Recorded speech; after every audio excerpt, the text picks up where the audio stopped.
नमस्कार दोस्तों, स्वागत है आप सभी का। पिछले वीडियो में हमने प्रेसिडेंट ऑफ इंडिया के इलेक्शंस को अच्छे से कवर किया था। अगर आपने वो वीडियो देखी है तो अच्छी बात, नहीं देखी है तो उसका लिंक मैं आपको डिस्क्रिप्शन में दे दूंगा। वीडियो के डिस्क्रिप्शन में आपको पूरी की पूरी पॉलिटी की प्लेलिस्ट का लिंक भी मिल जाएगा। हम इस सीरीज में एक एक करके पूरी पॉलिटी के सारे कंसेप्ट को कवर करेंगे। तो अगर आप चैनल पर नए हो तो सब्सक्राइब जरूर करिएगा, क्योंकि हमें आपके सपोर्ट की आवश्यकता है। तो आज इस वीडियो में हम बात करेंगे प्रेसिडेंट ऑफ इंडिया की क्वालिफिकेशन, उसकी ओथ और उसके टेन्योर के बारे में। तो चलिए शुरुआत करते हैं। सबसे पहले हम बात करते हैं क्वालिफिकेशन की। तो देखिए, प्रेसिडेंट ऑफ इंडिया बनने की क्वालिफिकेशन में सबसे पहला आता है सिटीजन ऑफ इंडिया, कि वो व्यक्ति जो प्रेसिडेंट बनना चाहता है या बनेगा वो सिटीजन ऑफ इंडिया होना चाहिए, भारत का नागरिक होना चाहिए। सिटीजनशिप कैसे ली जाती है आपको पता है। सिटीजनशिप लेने के भी क्राइटेरियाज होते हैं, जिसको हम एक अलग वीडियो में कवर करेंगे। अभी तक नहीं किया है लेकिन जरूर करेंगे। आप हमारे चैनल को जरूर सब्सक्राइब कर लीजिएगा। अगला आता है he should have completed 35 years of age, कि उन 35 साल की उम्र होनी चाहिए। तो 35 साल से ऊपर के जो लोग हैं वो प्रेसिडेंट ऑफ इंडिया के लिए खड़ सकते हैं।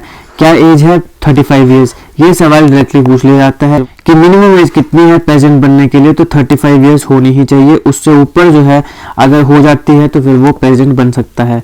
नेक्स्ट है he should be qualified for election as a member of Lok Sabha. Lok Sabha का मेंबर बनने के लिए जो इलेक्शंस होते हैं उसमें वो क्वालिफाई होना चाहिए। अब आपके दिमाग में सवाल उठ सकता है कि बात है लोकसभा की। लोकसभा का मेंबर बनने के लिए एज 25 होनी चाहिए। प्रेसिडेंट ऑफ इंडिया की एज तो 35 इयर्स है, यानी 35 साल के ऊपर ही कोई व्यक्ति प्रेसिडेंट बन सकता है। तो क्योंकि लोकसभा का मेंबर बनने के लिए एज 25 है, तब तो फिर ये उस हिसाब से ऑटोमेटिकली ही क्वालिफाई हो गया to be the president of India, या फिर प्रेसिडेंट ऑफ इंडिया का चुनाव लड़ने के लिए। लेकिन जब हम लोकसभा को कवर करेंगे तब हम उसमें देखेंगे कि एज के साथ साथ और भी काफी क्वालिफिकेशंस होनी चाहिए to be the Lok Sabha member. जैसे कि हमारे यहाँ पे कुछ कानून हैं जो सेटिस्फाई करने पड़ते हैं।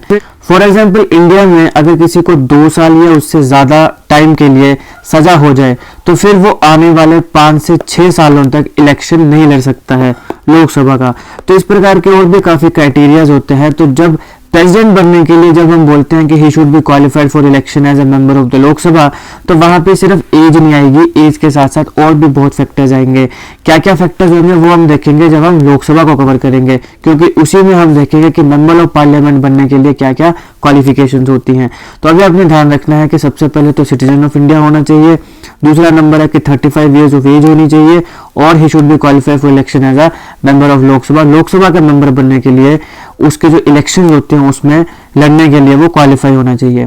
नेक्स्ट होता है he should not hold any office of profit under union government और एनी स्टेट गवर्नमेंट। यानी जो भी व्यक्ति प्रेसिडेंट के इलेक्शन के लिए खड़ा होगा तो उसकी एक क्वालिफिकेशन ये भी है कि उसके पास कोई भी ऑफिस ऑफ प्रॉफिट नहीं होना चाहिए, ना तो यूनियन गवर्नमेंट के अंदर ना स्टेट गवर्नमेंट के अंदर। अब सवाल है कि ये ऑफिस ऑफ प्रॉफिट आखिरकार होता क्या है। तो देखिए, इसका सीधा सीधा मतलब ये होता है कि आप किसी भी ऐसी पोजीशन में नहीं होनी चाहिए जहां से आपको गवर्नमेंट से कोई भी फायदा मिल रहा है। मतलब गवर्नमेंट के अंदर आप ना हो।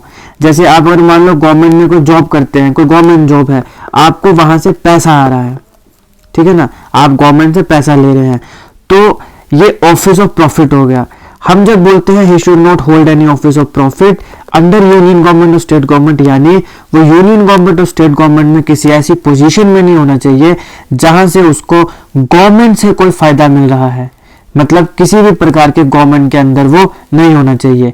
अगर वो इलेक्शन लड़ना चाहता है, अगर वो यूनियन या स्टेट गवर्नमेंट के अंडर किसी ऑफिस ऑफ प्रॉफिट में है और अगर वो इलेक्शन लड़ना चाहता है तो फिर उसको रिजाइन करना पड़ेगा। तो इलेक्शन तो लड़ सकता है लेकिन उसे रिजाइन करना पड़ेगा। अब यहाँ पे ध्यान दीजिएगा, हमने बात करी ऑफिस ऑफ प्रॉफिट की, हमने देख लिया कि ऑफिस ऑफ प्रॉफिट होता क्या है, यानी कि कोई ऐसी पोजीशन जहां पे गवर्नमेंट जो है वहां से उसको फायदा मिल रहा है। लेकिन ध्यान दीजिएगा, जो सिटिंग प्रेसिडेंट होता है, जो वाइस प्रेसिडेंट है, जो गवर्नर है किसी भी स्टेट का, या फिर यूनियन और किसी भी स्टेट में जो मिनिस्टर है, उसको ऑफिस ऑफ प्रॉफिट में कंसीडर नहीं किया जाता है। डीम्ड का मतलब होता है मानना। तो अगर कोई प्रेसिडेंट है, वाइस प्रेसिडेंट है, गवर्नर है या फिर मिनिस्टर है, या तो स्टेट का या सेंटर का, तो उसको हम ये नहीं मानेंगे कि इसके पास ऑफिस ऑफ प्रॉफिट ये होल्ड करके बैठा है। तो ये चीज ध्यान रखिएगा। हालांकि ये बात अलग है कि मान लो अगर वाइस प्रेसिडेंट ही कल को इलेक्शन लड़ता है और प्रेसिडेंट बन जाता है तो ऑब्वियस सी बात है कि वो वाइस प्रेसिडेंट की जो कुर्सी है उसको छोड़ देगा, रेजिग्नेशन दे देगा।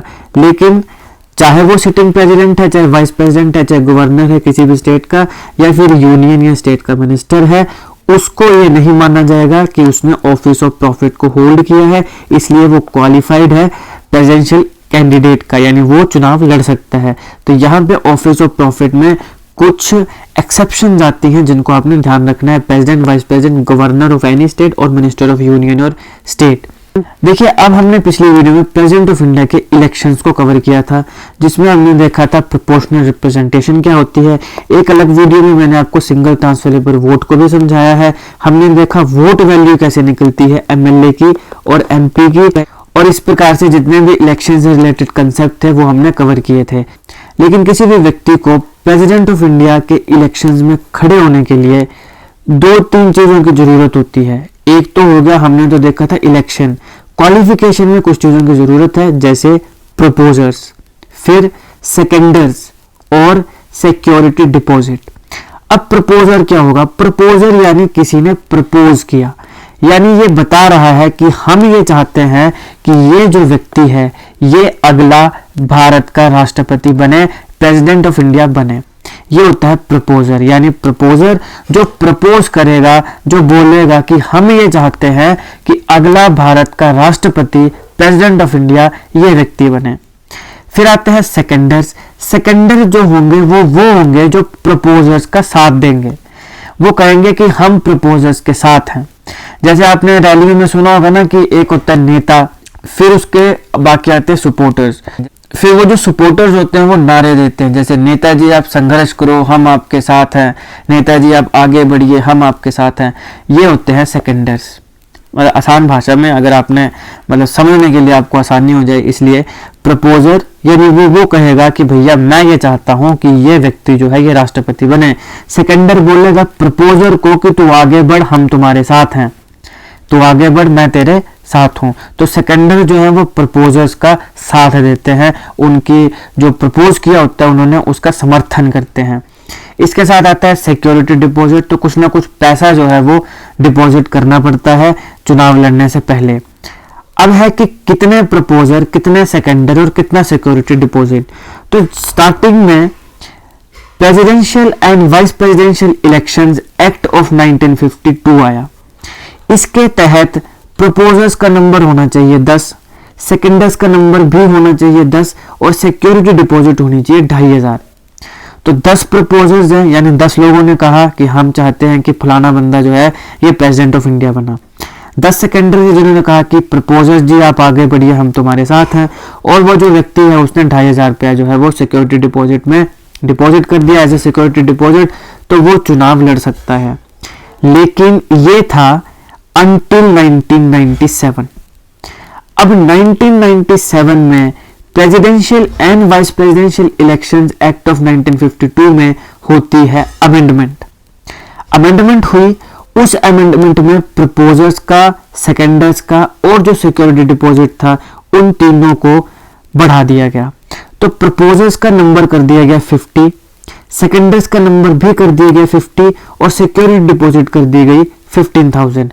तो अब जो व्यक्ति चुनाव लड़ेगा प्रेसिडेंट ऑफ इंडिया बनने के लिए, उसके लिए पहले 10 थे, अभी 50 प्रपोजर्स चाहिए। यानी 50 लोग बोलेंगे कि हम चाहते हैं कि ये व्यक्ति जो है ये प्रेसिडेंट बने। 50 ही सेकेंडर्स चाहिए, यानी 50 लोग बोलेंगे प्रपोजर्स को कि प्रपोजर्स आप आगे बढ़िए, हम आपके साथ हैं। और अब उसको सिक्योरिटी कितनी डिपॉजिट करानी पड़ेगी? तो 15,000 रुपया अब उसे डिपॉजिट करानी पड़ेगा। अब यहाँ पे सवाल है कि ऐसा क्यों है, क्यों प्रपोजर्स चाहिए, क्यों सेकेंडर्स चाहिए और क्यों सिक्योरिटी डिपॉजिट कराना है? देखो दोस्तों, इसका एक आसान सा जवाब है। अब मान लो ना प्रपोजर होते, ना सेकेंडर होते, ना सिक्योरिटी डिपॉजिट होता, तो कोई भी लल्लू पंजू बंदा खड़ा हो जाएगा, ठीक है ना। कोई भी व्यक्ति उठेगा कि भैया हम भी प्रेसिडेंट बनेंगे, खड़ा हो जाएगा। तो इससे क्या होगा, नंबर जो है वो बड़ा ज्यादा बढ़ जाएगा। नॉन सीरियस कैंडिडेट जो हैं वो भी चुनाव में बड़े इजीली खड़े हो जाएंगे। इसलिए ये कंसेप्ट आया प्रपोजर्स का, सेकेंडर्स का और सिक्योरिटी डिपॉजिट का। अब देखो आज के समय 50 प्रपोजर्स हैं, अब 50 प्रपोजर्स मिलना कोई आसान बात नहीं है। मान लो अगर आपकी अपनी पार्टी है, आपकी पार्टी में काफी सीटें अगर वो जीत कर आ रही है तब तो ठीक है, नहीं तो 50 प्रपोजर्स चाहिए, फिर 50 सेकेंडर्स चाहिए।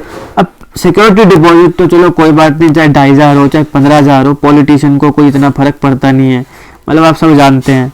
लेकिन फिर भी प्रपोजर्स और सेकेंडर्स ये मिलना थोड़ा मुश्किल हो जाता है, ठीक है ना, खासकर जब इतना बड़ा नंबर है 50-50।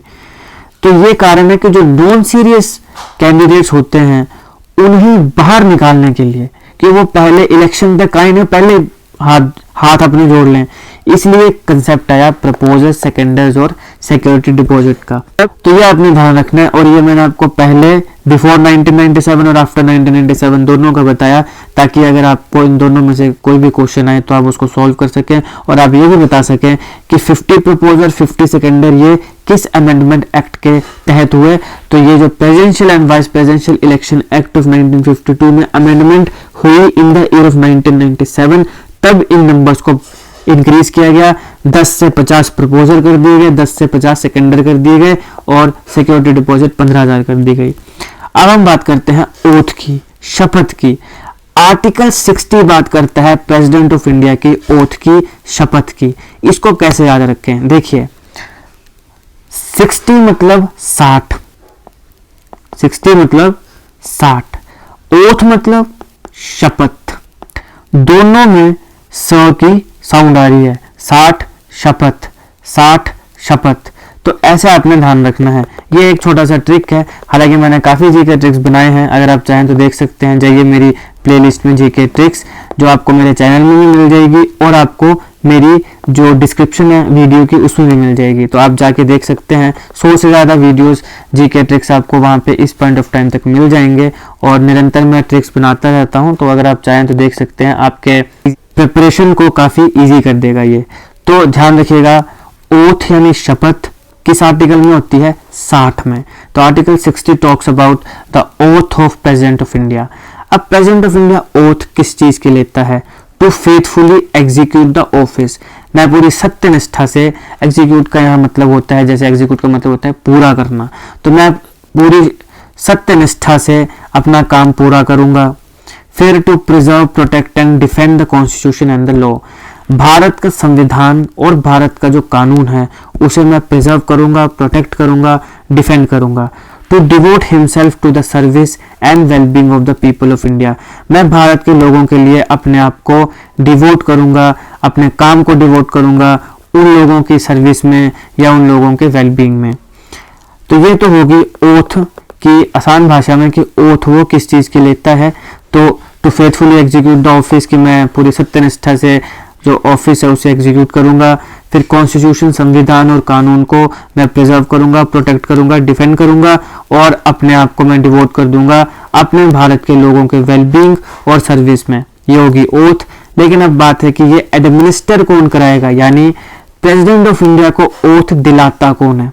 तो आप में से बहुत से लोग जानते होंगे, काफी इंपॉर्टेंट है, प्रेसिडेंट ऑफ इंडिया को ओथ दिलाता है CJI, यानी chief justice of India. Chief justice of India को हम कवर करेंगे जब हम सुप्रीम कोर्ट को कवर करेंगे। तो अभी आपने ध्यान रखना है कि जो प्रेसिडेंट ऑफ इंडिया है उसको कौन ओथ एडमिनिस्टर करता है, CJI, chief justice of India. लेकिन अब मान लो चीफ जस्टिस ऑफ इंडिया बीमार पड़ा है और नहीं आ सकता बेचारा, या वो चलो विदेश कहीं चला गया, या छुट्टियों पे चला गया, कहीं भी चला गया, है ना, तो फिर क्या होगा।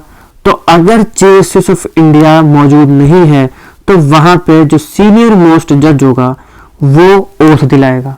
तो ये सिंपल सा है, जो प्रेसिडेंट ऑफ इंडिया है उसे ओथ दिलाता है CJI। अगर CJI नहीं हो तो फिर जो सीनियर मोस्ट जज होगा वो उसे ओथ दिलाएगा। अब हम बात करते हैं टेन्योर की। प्रेसिडेंट ऑफ इंडिया का टेन्योर कितना होता है, सब जानते हैं, 5 इयर्स का, 5 साल का टेन्योर होता है। अब आप एक एग्जाम्पल मैं आपको देने वाला हूं और आप इस चीज को बड़े ध्यान से सुनिएगा। मान लीजिए 2020 में चुनाव हुए, 2020 में चुनाव हुए, एक MP और MLA नियुक्त होकर आया और प्रेसिडेंट और वाइस प्रेसिडेंट नियुक्त होकर आया। अब MP और MLA का टेन्योर भी कितना हुआ, 5 साल का। प्रेसिडेंट और वाइस प्रेसिडेंट का कितना हुआ, 5 साल का। यानी 2020 में कोई MP और MLA या प्रेसिडेंट नियुक्त हो रहा है तो उनका कार्यकाल कब तक चलेगा, उनका कार्यकाल 2025 तक चलेगा, बात होगी। लेकिन मान लीजिए कि बीच में 2023 में कुछ ऐसा हो गया कि कोई एक MP जो है उसकी डेथ होगी, किसी एक एमएलए की डेथ होगी। मैं एक एग्जांपल दे रहा हूँ आपको, ध्यान से सुनिएगा, आपको एक बड़ा जबरदस्त कॉन्सेप्ट समझाना है, इसलिए एग्जांपल दे रहा हूँ। 2020 में इलेक्शन हुआ, एक एमपी बना, एक एमएलए बना, एक प्रेसिडेंट बना, 3 लोग हम एग्जांपल के तौर पे ले रहे हैं। जो एमपी बना और एमएलए बना वो भी 2025 तक एमपी और एमएलए रहेगा, जो प्रेसिडेंट बना वो भी 2025 तक प्रेसिडेंट रहेगा। 2023 में कुछ ऐसा हो गया कि एक एमपी की डेथ होगी, एक एमएलए की डेथ होगी, प्रेसिडेंट ऑफ इंडिया की भी डेथ होगी। अब क्या होगा, अब दोबारा इलेक्शन होगा, दोबारा एमपी चुना जाएगा, दोबारा एमएलए चुना जाएगा, दोबारा प्रेसिडेंट चुना जाएगा। लेकिन यहाँ पे जो नया एमपी या एमएलए चुना गया, जो नया प्रेसिडेंट चुना गया, उनका जो टेन्योर है उस टेन्योर में फर्क पड़ जाएगा। कैसे? जो नया एमपी चुना गया उसका जो टेन्योर है वो 2025 तक के रहेगा, यानी कि जो एमपी और एमएलए है उसका टेन्योर तब तक रहेगा जब तक वो सिटिंग लोकसभा या विधानसभा का टेन्योर है। ठीक है ना? 2025 में नई लोकसभा बैठी थी जिसमें ये एमपी था, 2025 में नई विधानसभा बैठी जिसमें ये एमएलए था। 2025 तक लोकसभा चलेगी तो इसको 2025 तक रहना था, लेकिन 2023 में इस एमपी की डेथ होगी, इस एमएलए की डेथ होगी, नया एमपी आया, नया एमएलए आया, तो ये नहीं बोल सकते कि जी हम तो 2028 तक रहेंगे क्योंकि हम इलेक्ट होके आए। नहीं, ये उस समय तक रहेंगे जिस समय तक लोकसभा और विधानसभा रहेगी, यानी 2025 तक। लेकिन जो प्रेसिडेंट ने नियुक्त होकर आया, मान लो 2020 में एक प्रेसिडेंट बना था, 2023 में मर गया, 2023 में एक नया प्रेसिडेंट आया, तो अब जो नया प्रेसिडेंट आएगा इसका टेन्योर उस लोकसभा तक नहीं होगा, बल्कि इसको पूरे 5 साल मिलेंगे। तो ये जो प्रेसिडेंट है ये पूरे 2028 तक प्रेसिडेंट रहेगा। तो ये टेन्योर में कंसेप्ट है जो समझना जरूरी है, जो एमपी और एमएलए को और प्रेसिडेंट को अलग करता है। तो ये एक फर्क होगा कि अगर बीच रास्ते में एमपी और एमएलए नया नियुक्त होकर आएगा तो वो उस लोकसभा या विधानसभा के टेन्योर तक ही रहेगा, लेकिन जो प्रेसिडेंट जब भी नियुक्त होगा वो पूरे के पूरे 5 साल तक उस कुर्सी पे बैठेगा। बात आई समझ में? तो ये होता है टेन्योर। अब हम बात करते हैं condition of president office. President office की क्या कंडीशन होती हैं? सबसे पहला, ही should not be a member of either house of parliament. Parliament यहाँ पे आपको पता है लोकसभा और राज्यसभा, लोकसभा प्लस राज्यसभा। तो he should not be a member of either house of parliament और a house of state legislature, ठीक है, Vidhan Sabha. If any such person is elected as president, ये जो व्यक्ति है जो भी प्रेसिडेंट ऑफिस में जाएगा यानी जो प्रेसिडेंट बनेगा, ये किसी भी पार्लियामेंट हाउस यानी लोकसभा और राज्यसभा का मेंबर नहीं होना चाहिए, ना ही किसी स्टेट लेजिस्लेचर का मेंबर होना चाहिए। अगर ऐसा कोई व्यक्ति प्रेसिडेंट बनता है, if any such person is elected as president, अगर ऐसा कोई व्यक्ति प्रेसिडेंट बनता है तो he is deemed to have vacated his seat in that house on the day in which he enters upon his office as president. आसान भाषा में, कोई लोकसभा या राज्यसभा का है मेंबर या फिर कोई स्टेट लेजिस्लेचर का है और इसमें से अगर कोई प्रेसिडेंट बनता है तो प्रेसिडेंट ऑफिस में एंटर होने से पहले उसको ये जो सीट्स हैं इनको वेकेट करना पड़ेगा, छोड़ना पड़ेगा। ये एक कंडीशन होगी। एक कंडीशन है, he should not any other office of profit. ये हमने पहले भी डिस्कस किया। ऑफिस ऑफ प्रॉफिट मतलब आप किसी भी ऐसी पोजीशन में नहीं होने चाहिए जहां से आपको गवर्नमेंट से कोई फायदा मिल रहा है, तो कोई भी ऑफिस ऑफ प्रॉफिट नहीं होना चाहिए। अगला है, he is entitled without payment of rent to the use of his official residence, यानी जो official residence president of India को मिलता है उसका वो रेंट नहीं देगा, वो इंटाइटल है कि बिना उसका रेंट दिए भी अपने ऑफिशियल रेजिडेंस में वो रह सकता है। ठीक है, इसके बाद आता है, he is entitled to such emoluments, allowances and privileges as may be determined by the parliament. यहाँ पे 2 चीजें आपको समझनी पड़ेंगी। पहली कि पार्लियामेंट ने जो भी इमोलमेंट, अलाउंस और प्रिविलेज उसके लिए डिटरमाइन किए हैं, सुनिश्चित किए हैं, वो उसको मिलेंगे, वो उनका इंटाइटल्ड है। दूसरी बात यहाँ पे आपको ये याद रखनी है कि प्रेसिडेंट ऑफ इंडिया की इमोलमेंट, अलाउंस, प्रिविलेजेस कौन डिटरमाइन करता है? Parliament of India. ये वैसे तो एक ही लाइन है लेकिन मैं अलग से इसको इसलिए बता रहा हूँ क्योंकि इससे सवाल आया है एक बार, तो आ सकता है, तो ध्यान रखना है। प्रेसिडेंट खुद नहीं डिसाइड करेगा। हालांकि प्रेसिडेंट जो है वो फर्स्ट सिटीजन है, प्रेसिडेंट जो है वो हेड ऑफ द स्टेट है। हमारी जो यूनियन है वो अपने सारे के सारे डिसीजन प्रेसिडेंट के नाम पे लेती है, लेकिन अपने लिए क्या इमोलूमेंट हो, क्या अलाउंस हो, क्या प्रिविलेज हो, है ना, कितने पैसे मिलने हैं, क्या होना है, वो सारा का सारा पार्लियामेंट डिसाइड करेगी, वो प्रेसिडेंट खुद डिसाइड नहीं करेगा। तो ये सारे हो गए कंडीशन ऑफ प्रेसिडेंट ऑफिस।